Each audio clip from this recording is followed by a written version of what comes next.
जय माँ काली मित्रों, आपका मेरे चैनल माँ काली माँ दुर्गा शक्ति संवाद में स्वागत है। मित्रों, अगर आप मेरे चैनल पर नए हैं तो आप मेरे चैनल को सब्सक्राइब कीजिए, लाइक कीजिए, शेयर कीजिए, साथ ही नोटिफिकेशन बेल को भी प्रेस कीजिए जिससे मेरी आने वाली वीडियोस का नोटिफिकेशन आपको मिल जाए।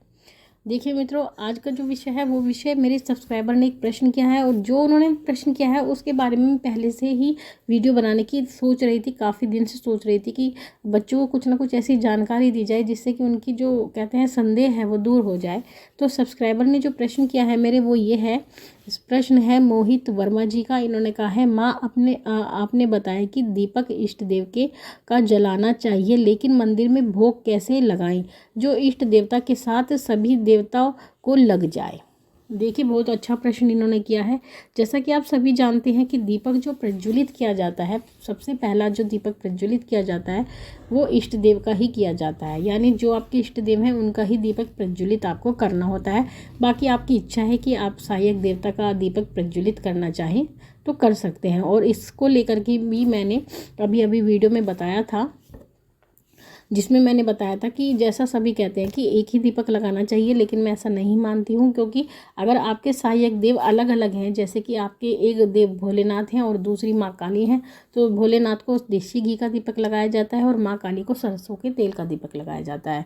तो ऐसी परिस्थिति में आप एक दीपक नहीं जला सकते, आपको माँ काली का भी दीपक अलग से लगाना ही पड़ेगा, क्योंकि माँ काली देसी घी का दीपक स्वीकार नहीं करती हैं। तो इस तरीके से ये बात होती है कि आप अन्य दीपक भी लगा सकते हैं।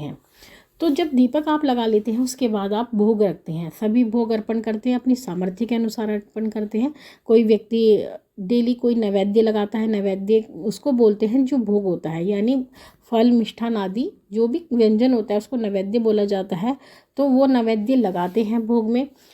तो कुछ तो मिठाई भी लगाते हैं रोज़, लेकिन जो कुछ नहीं लगा पाते वो मिश्री का भी भोग लगा देते हैं। तो मिश्री का भी भोग रख देते हैं, कोई पंचमेवा भी रखता है, जैसी जिसकी सामर्थ्य होती है।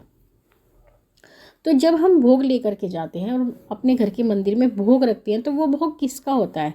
क्या वो किसी एक देवता का होता है या वहाँ पर विराजमान सभी देवी देवताओं का वो भोग होता है? देखिए मित्रों, जब आप भोग लेकर जाते हैं तो ये आपके मन पर निर्भर करता है आपने वो भोग किसके लिए रखा है। अगर आपने अपने इष्ट देव के लिए रखा है तो केवल आपको इष्ट देव का ही आह्वान करना होता है, यानी इष्ट देव का नाम लेकर के अगर आप वो भोग रखते हैं तो वो भोग आपके इष्ट देवता स्वीकार करते हैं। लेकिन अगर आप भोग ले जाकर के मंदिर में रख देते हैं और किसी का नाम नहीं लेते, केवल ये कहते हैं आओ प्रभु आप भोग लगाइए, सभी देवी देवता भोग लगाइए, तो जब आप ऐसा कहते हैं तो सभी देवी देवता उस भोग को स्वीकार करते हैं। तो यहाँ पर अगर आपकी जो संदेह है, जो आपकी परेशानी है वो ख़त्म हो जाती है। यानी आप सभी देवी देवताओं का अगर नाम लेते हैं तो वो जो भोग होता है वो सभी देवी देवता स्वीकार कर लेते हैं। क्योंकि बहुत सारे देवी देवता होते हैं, एक देवी देवता आप नहीं बिठा सकते अपने घर में। और जो गृहस्थ व्यक्ति होते हैं उन्हें कभी एक मूर्ति की पूजा नहीं करनी चाहिए, उन्हें काफ़ी सारे देवी देवताओं की पूजा करनी चाहिए। ये शास्त्रोक्त विधान है। तो इसलिए आप वो भोग ले जा करके रखते हैं तो उसको सभी देवी देवता स्वीकार कर लेते हैं। लेकिन अगर आप अपना भोग इष्ट देव के नाम या विशेष आपके जो आराध्य देव हैं उनके नाम का अगर रखते हैं तो फिर केवल उस भोग को वही स्वीकार करते हैं।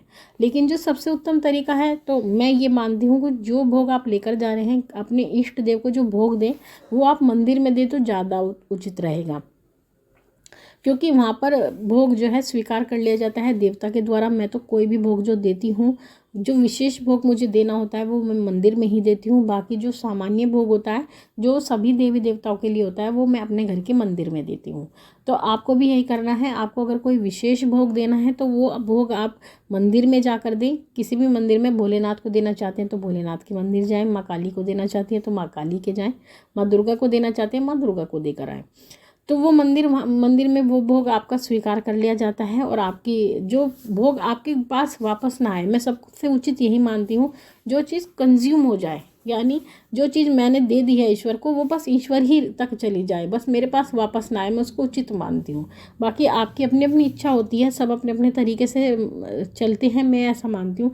इसीलिए मैं अंग्यारी में भोग लगाती हूँ, क्योंकि अंग्यारी में जो भोग दिया जाता है वो देवता को पूर्णतया सीधा जाता है और पूर्णतया अंग्यारी में स्वीकार कर लिया जाता है देवता के द्वारा। कुछ भी वापस मुझे नहीं मिलता है, तो मुझे आत्मसंतुष्टि मिलती है कि हाँ देवता ने मेरा भोग स्वीकार कर लिया है। बाकी प्रसाद के रूप में मैं उनका आशीर्वाद चाहती हूँ, उनका आशीर्वाद सदा मुझ पर बना रहे, यही उनसे मैं प्रार्थना करती हूँ।